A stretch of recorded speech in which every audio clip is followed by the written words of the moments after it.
So little Schnitzel is having trouble with her kidneys. So we take her to this vet hospital that's open all night long. They got all the fanciest, scopes and whatnot. Super fancy place right by the airport, right by John Wayne Airport. And the planes are like right over top of us, which is even a little scary. But it's like almost, I mean, maybe 11, 10:30 or 11 at night, and they have Schnitzel in back, and I'm all nervous and stuff. So I'm driving Jen crazy. So I'm like, let me just step outside and hit the old little Vaporama right here. So I'm vaping, and it's like I'm hearing the planes go by, and then all of a sudden it just gets like really super quiet. And then the next thing I hear is the weirdest sound that I've never heard anything like it before in my life. The sound of like ripping paper almost, but almost like the sky was a piece of paper and it was getting ripped across the entire sky. It was like, and then like within a few seconds of that, it had been perfectly still, no breeze or anything. All of a sudden, I feel this really warm draft just coming from sort of everywhere, not really like a wind, just this warm draft that didn't smell like anything. And then, so I'm like, all right, that was weird. I'm going to go and just see if that happens again. Right. So more planes came by, and then like 15, 20 minutes later, those planes stop for like, a minute or two, and then the same thing happens. Everything going still, almost like an electric feeling in the air, and then like a ripping sound, and then that warm gush of air, and then the plane started up again. Huh. I'm telling you, man, I didn't see really anything except I thought I did before all this went down. I did think I saw a bright light in the sky that I don't know what it is. It seemed like I don't know, but that's not, I would have written that off. Yeah. But the fact that this sound, the feeling of that air changing temperature like that, and the sound was so distinctive and so different and so pronounced and loud, those two things together, like in a row, make me think that I'm not crazy, that there was some phenomenon going on. And I was just thinking to myself, if somebody wanted to teleport somewhere and they didn't want to end up like on top of somebody or like half teleported into like a building, or if they needed to know an area was going to be opened to sort of land, Yeah. an airport probably would make sense because the timing of let's say you're an alien, you're smart or whatever, you're interdimensional, you would know at a certain time that area would be open. Yeah. But I didn't see any, but what I heard was around, and it was like something was there that I couldn't see. Wow. And I felt the heat. Yeah, the temperature change is definitely interesting.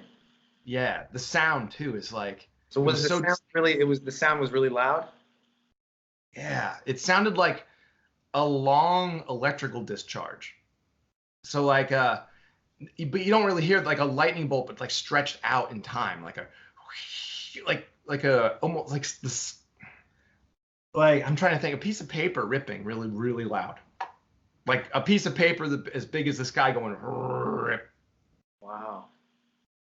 It was the weirdest sound, and then the gust of air both times. It was a big temperature change. Huh. Didn't smell like anything. It got warmer and then cold? Went cold again. Wow, that's pretty weird. Yeah, and then the same thing happened. And it didn't smell like, jet wash or exhaust or anything. Didn't have any hydrocarbon odors. Wow. It was just the weirdest thing. So do you wish that you would be abducted? Hell yeah. Because if they have technology that I don't possess yet, I'm upset by this. Yeah. I'm upset. I want to know how things work. I need to know if they're doing something. I want to know how they're doing it. It's bothering me.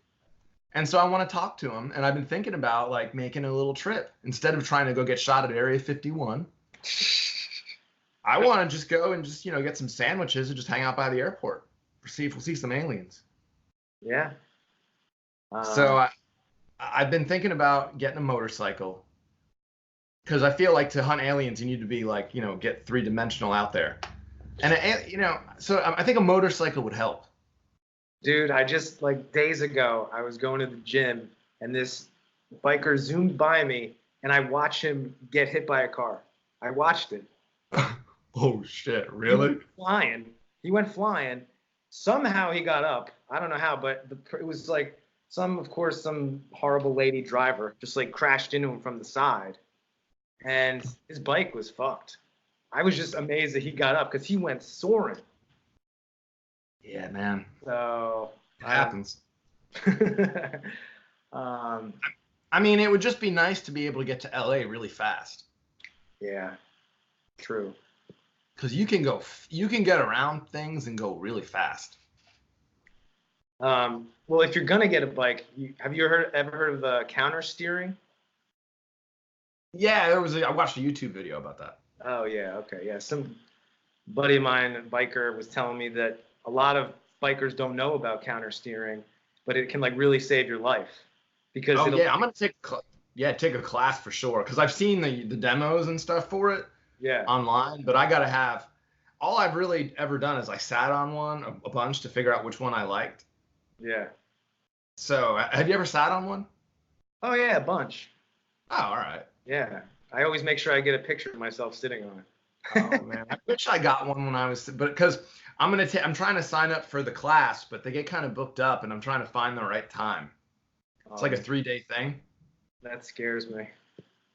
I'm gonna be safe with it, man. That's not how I'm gonna go out. It's being safe. It's all the horrible drivers around you. You know?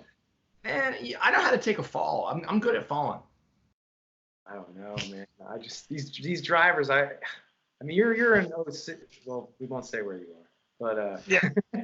I mean, I picture it more of like just out in the open. I'm gonna probably go up the hills and stuff. I'm not gonna really go in dangerous areas. Okay. Yeah, I mean, but still, remember where what's his face, Gary Busey? He was just on up in the hills and just took a little. I think he like hit a rock or something.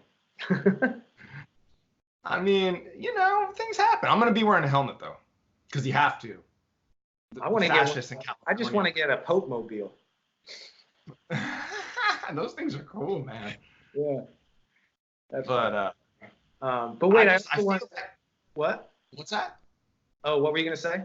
Oh, I was gonna say I just loved the feeling of being on it. Like it just felt like, whoa, this oh, dude, no, don't get me wrong. I fucking love it. I've always been infatuated with, motorcycles and, always wanted one. But Dad told me that you always get in an accident. Everyone who rides it, they get into an accident. And like, I'm just not trying to get fucked up. I mean, I'd rather ride a jet ski and then fall in the water, Oh yeah, that's true. I did drive the jet ski that one time you got hurt. Oh yeah, it was. we won't go into that. But I wanted to ask you. So this movie Joker that's coming out. Oh yeah. The incel movie. So yeah, they're saying that it's gonna incite the incels to go out and start killing people. Didn't it come out already? I don't know. I thought because it was last weekend, right? And nobody got shot there, so I guess we're good, right? Well, I mean, it's still playing though. I mean, it's just I don't know. I thought because I remember you saying that you thought that the incels were going to be that they were going to be the ones to worry about. I do. I still think that. I really do, because those people are just there's no reasoning with them, and they're total nihilists. Yeah. So somebody who is a total nihilist, what do you do? How do you deal with them? You can't. Yeah. You can deal with a religious fundamentalist easier than dealing with like somebody who just thinks everything's fucking meaningless. Yeah. And that their whole existence is just somebody's bad fucking random joke. I mean, they're a pissed off bunch of people, and I don't think not getting laid does a lot of things for dudes' personalities. Yeah. I don't think it helps. So those crowd, I think they're something that I've been reading that they are being watched. Oh really? Oh yeah. Wow. Yeah. So I think the government already sort of knows this too. So, are you gonna see that? I mean, yeah, yeah. I mean, it seems a little bit. Because all right, I went and saw. This is one of. I'm not ready for a dark, dreary movie. I don't think it's gonna be dreary. That's maybe the wrong word. I don't want to undercut it, whatever. But because it's probably really good. That Joaquin guy, he's the bomb. But I saw that movie Ad Astra. Yeah, how was that? It was abhorrent. Really? It was an assault on everything good and decent. It Oh, was that makes me the sad worst. about Brad. It was the worst sort of propaganda. Like, well, I think it was the price he had to pay to make Once Upon a Time in Hollywood. Uh, They were like, listen, Mr. Macho Man, we're going to have a movie where basically we're going to castrate you. Philosophically, we're going to castrate you like we did to poor Denzel in the Flight movie, where you uh, got to do everything great and then fucking apologize and say you were wrong. yeah. It was So, that same dude. It should be called the whackness of space. Is he's just, I mean, he's good. You know what I mean? It's a well-made piece of shit. They shined it up real nice, but it is the most offensive turd. And it just made me like recoil as a man. wow. So what in It it did? Why was it so bad? I mean, give an example.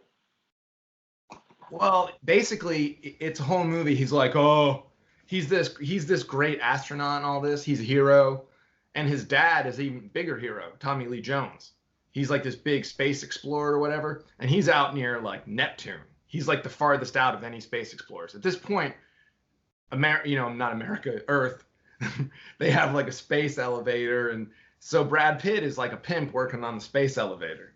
Right. And he's got a girl, but he's kind of too busy to hang out with her because he's busy being awesome on the space elevator, saving lives, fixing shit, being awesome.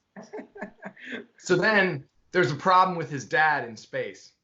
So he starts going to look. He goes out to go look for his dad. He goes on this journey, and he just mopes around and complains this entire journey. Even while good stuff is happening around him, he's in firefights that are awesome on the moon. He's like, oh God, people fighting again.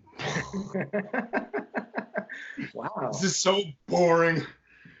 And so and then he starts complaining that yeah, his dad's this great space explorer that pushed humanity forward, who's looking for extraterrestrial life. And so he's like, oh, but he wasn't around. He didn't hold me enough. So now I'm not holding Liv Tyler enough, and fuck, now basically my life is nothing and meaningless. So he gets out and he finds Tommy Lee Jones, who's been out looking for aliens, and he hasn't found any aliens yet. So he's like, so there's no alien life, so we're all alone. And he's like, yes, we're all alone. So I'm gonna go back home and and gonna bring Tommy Lee Jones back with me. But then Tommy Lee Jones is like, no, I want to float away. So he floats away, and then Brad Pitt is like, okay, I'm gonna come home to Liv Tyler. Boring So ever after. when he floats away, is he like in a shuttle or is he floating away just like off? No, they're just rocking around in their spacesuits. They didn't even need fucking ships in this one. He's that badass of an astronaut. They just dance their way across space. They do it like it's like Michael Jackson. They just like decide which planet they're gonna go to and just sort of like squeeze their ass cheeks and they're off. It's pretty crazy. And they have this firefight on the moon, and they have these like pimped out moon cars. Oh. And like it seems like there's some good things in there, but yeah, the whole moping around and that ending sounds like it sucks. Oh man, it's woe is me. And then Tommy Lee Jones just looks. It's been it was like at the end of a very long week or something for him. He looks like he had been out in space for a long time. Wow. So right. it was I mean, So it was a good. You don't recommend that movie? I mean, you could see it and kind of develop your own opinion of it. It's interesting. Are the But space it's not scenes something cool? that I mean, does space look cool? Yeah. Yeah. No, it does. It looks good. Well, maybe it's worth seeing. And it has a space elevator, which is, I think, going to really happen in the future. Yeah, how high was it going up? To orbit. And it was like a regular elevator, or was it like teleporting shit? No, it's a regular elevator. It's just a big pole. How long did it take to get up there? I think it took him like, when he was falling, it was like 5 or 10 minutes or something. But going up, it was longer. But it was weird. Right. But Wow. yeah, no, it's I thought really disappointing at the end because I kind of thought it was going to be mopey, but then there was going to be something awesome. Yeah. But it just turned into like, I have to go back to Earth because of Liv Tyler. How was she looking? I mean, she's pretty, but like he's this fucking astronaut in the middle of space. And there were space bitches out there wanting to get on him. Oh, really? Yeah. And he wasn't even that. Yeah. Nah, not like alien bitches, but just like there were girls out in the outposts and stuff that are sweating. And there was one captain lady that was like looking at him. Wow, But, that's funny. and he wasn't even that into Liv Tyler to begin with. So that was what was so silly. It wasn't like, oh, I can't be away from you and shit. It was like, Yeah. you know, like.